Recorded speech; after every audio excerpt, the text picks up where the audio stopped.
Good day.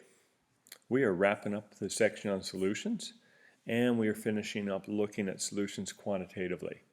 In previous videos, you've learned about 4 types of quantitative questions you may face, and here's the 5th type.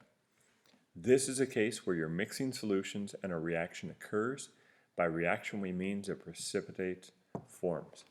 So you're given 2 solutions and their concentration and volume. You're told a reaction occurs, although you could have figured that out. And we're going to calculate the concentration of each spectator ion.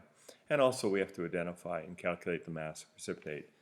Now in these notes I'll probably do the precipitate first. When we start attacking the question, we have to write out the proper formula equation with states. The reactants are soluble, they're both solutions. KNO3 has to be soluble, alkali metal, nitrate, no problem. But PbCl2 is going to be the identity of the precipitate.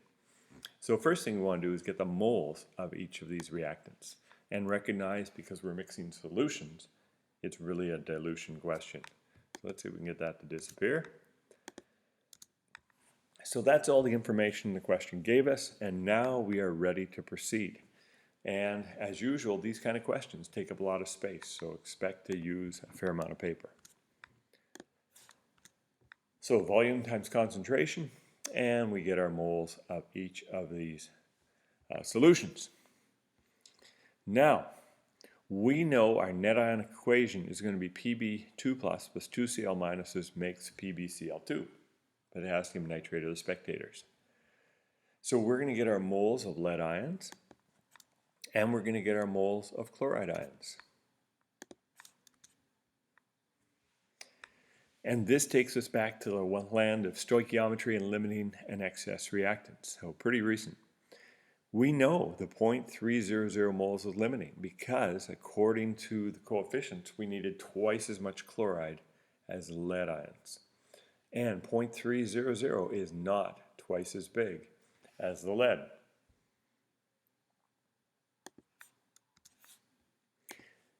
So if that's the case, it means we're going to have 0.150 moles of lead-2 chloride using our stoich. This number of moles times 1 over 2.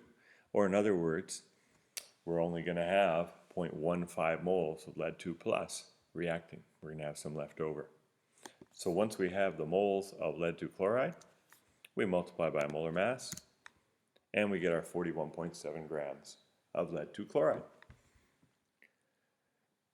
Now the spectator ion concentrations are just like what we were doing before. We've got to get our concentration, our moles of nitrate and our moles of chloride, and divide by our total volume. And a reminder, our total volume, we can see it's going to be 400 mils or 0.4 liters. So, dissociation equation. We have our moles from earlier, from way back.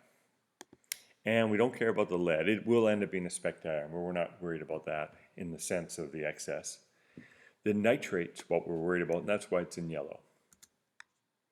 So 0.200 moles, we end up with 0.400 according to the laws of stoich.